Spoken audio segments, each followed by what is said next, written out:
friends of Mona Vale, thanks you. And also thanks and welcomes the Opposition Minister for Transport and Roads. Thank you very much. Jodi. Thank you. Hi everyone. So I want to thank the committee very, very much for the opportunity to come out and talk to all of you. One of the things that was explained to me, and now I'm here, I can see that, is not just the inconvenience about the the moving of the bus stop, but indeed some of the issues around safety. And I guess that was what was expressed to me by some of the women I've spoken to already. I think at the heart of this, though, it comes back to what we're seeing right across Sydney, which is what you're experiencing here, which is a lack of consultation and a lack of taking notice to the community when there are issues. And it's not just happening here, as I said, it's happening right across Sydney. There are big projects and there are small projects. This is a relatively small project in the scheme of things, so the moving of a bus stop, but it impacts on the whole community, and I think that's what the government doesn't get. It wants to push ahead with these projects, and when there are issues like this that change the nature of a community and impact on how people feel in their community, they just don't seem to care. So me being here today is a show of support for all of you, to say that I understand and I support what you're trying to achieve. I only wish we were in government, and then I could actually do something more for you. But certainly we've got Parliament sitting in a couple of weeks, and be assured that I will do a notice of motion on this and make sure that that your local member understands that this is an issue important to you. Your local member, as you know, they're here to support you and to be your voice. And I guess sometimes that's difficult when they may be in cabinet and they don't want to challenge what's happening. But I do think it's important for all of you to understand that your local member, whether they're in cabinet or not, is actually there to serve you and be your voice on these issues, whether they're small issues or they're large issues. So you have my support, and of course I'll be taking that to Parliament when we resume in the next couple of weeks. The other thing I will say to you about this project is we categorically oppose the privatisation of the B line. We absolutely oppose that. I think that the federal member who has suggested this, Jason Falinsky, I think that he is completely out of line in weighing in, first of all, to a state issue, but second of all, putting what is obviously his own private agenda, his own private commercial agenda, ahead of what's best for the community.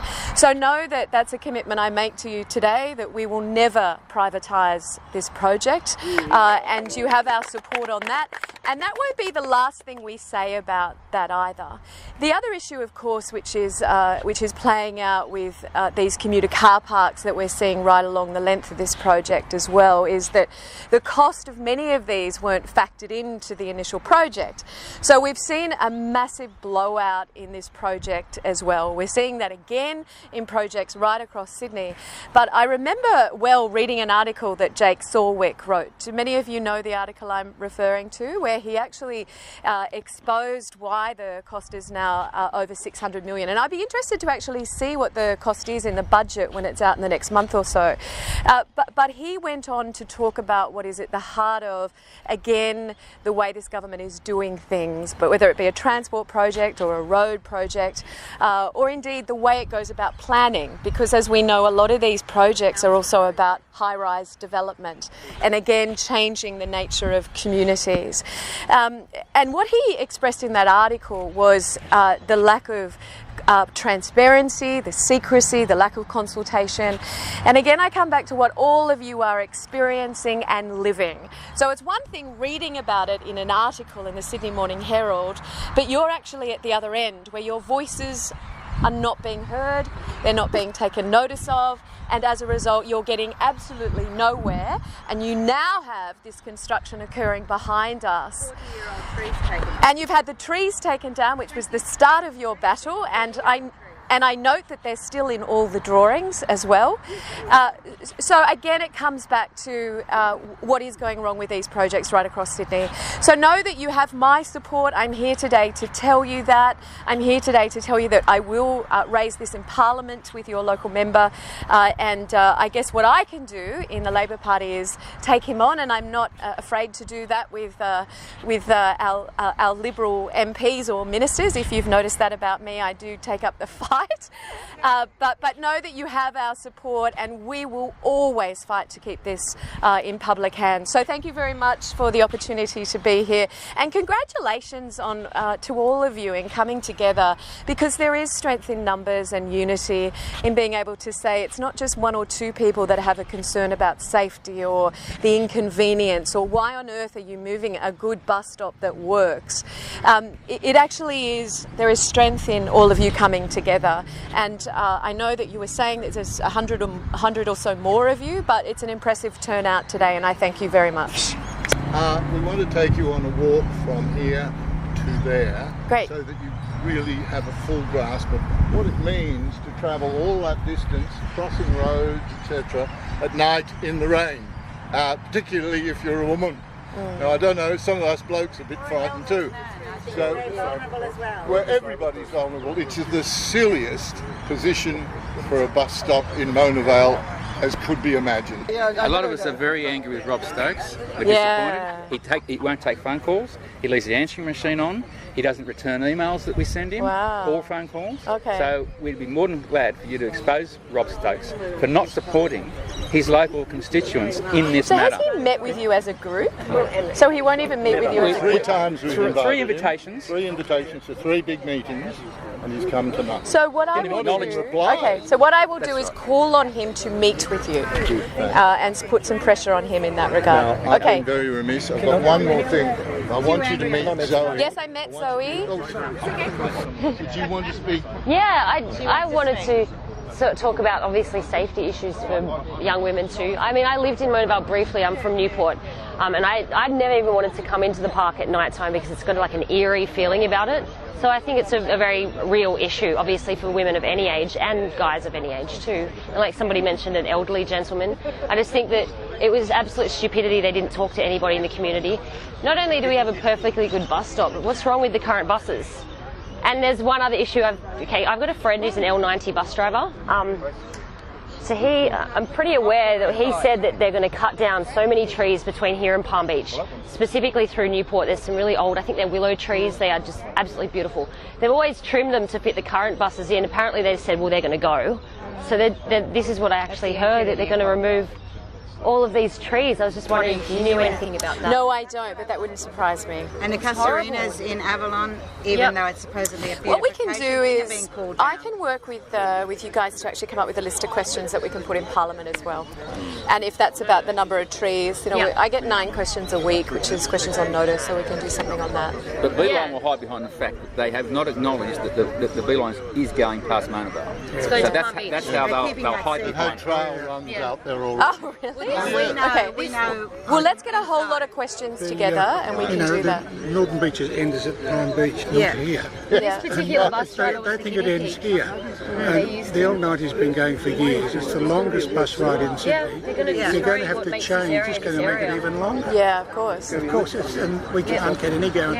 We've asked the local member numerous times. And he won't He won't answer. answer the question. I find that Do extraordinary. you want them there? Because you see, if you have the beeline, it means you can have 6 stories. That's what the beeline opens up the 6 story.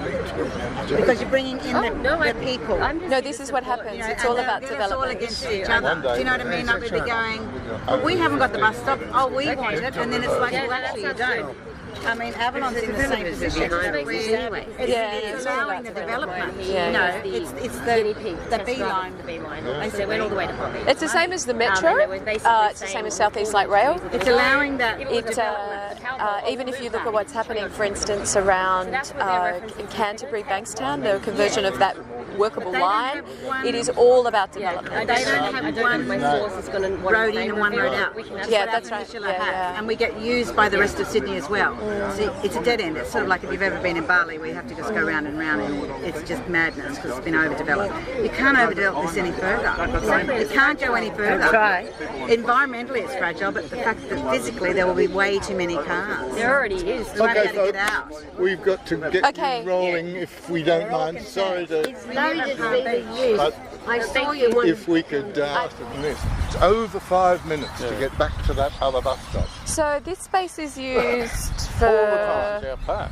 So it's used for what? Is it used for just people kicking around a ball? Or? Carols. Oh, carols as well. Okay, so it's in fact, it's not just a park, it's a community space. On the use of it. It is used a lot. And it's the last bit. We don't have any more.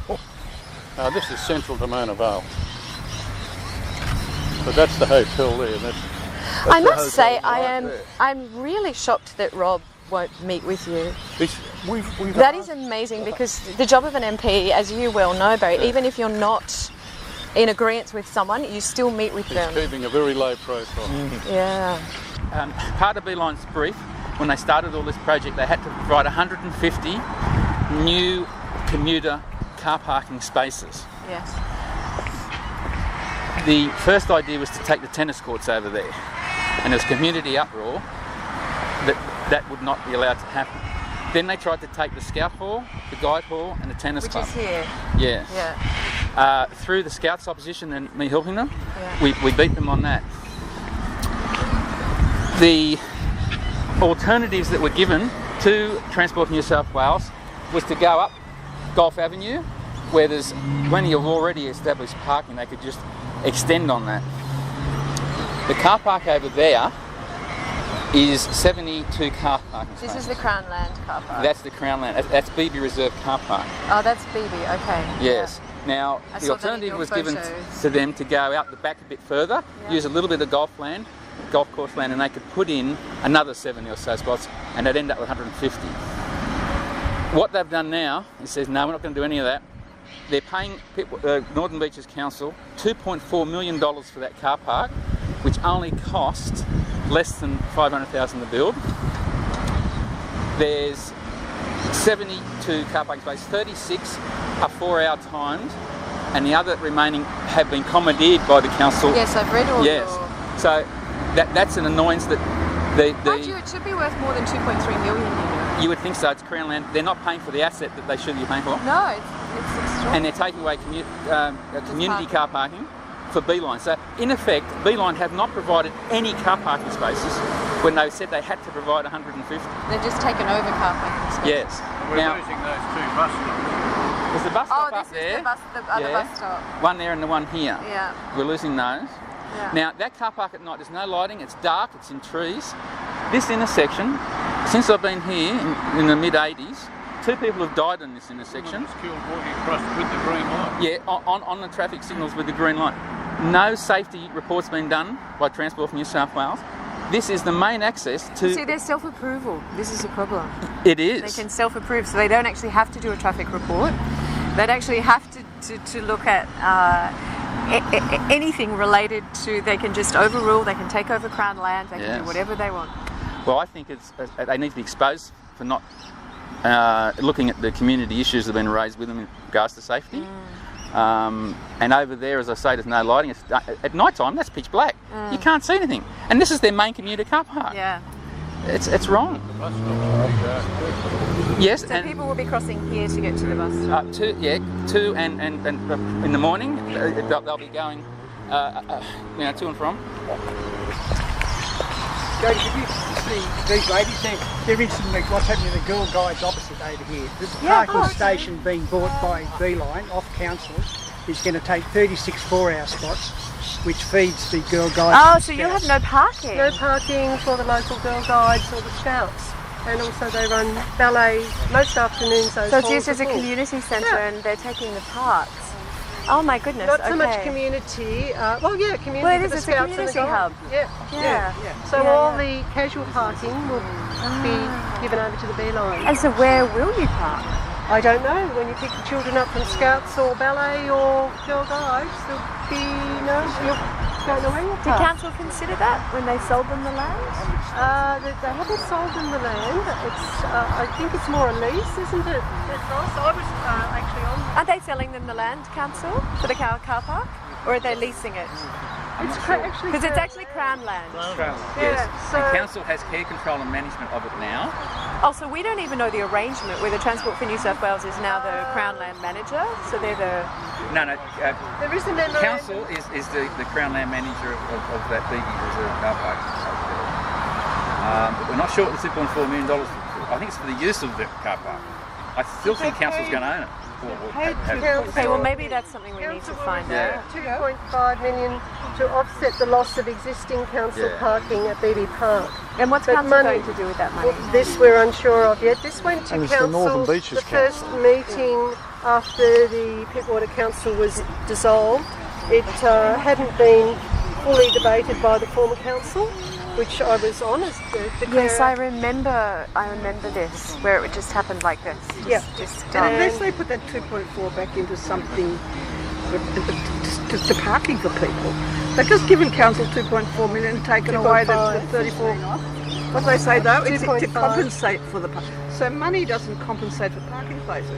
Money compensates to replace parking That's places. right. Money itself doesn't compensate for parking places. And this was at the extraordinary general meeting of council on the 15th of May, and Pittwater Council was dissolved on the 12th. So the community didn't have an opportunity. Talk about shutting down information. You will see a sign saying Waratah Street. This Yes. is the famous or infamous Waratah You can get Street. 6 buses there. There we go. And all the private buses come down from the North Shore, the kids get off, and then they transfer to the buses.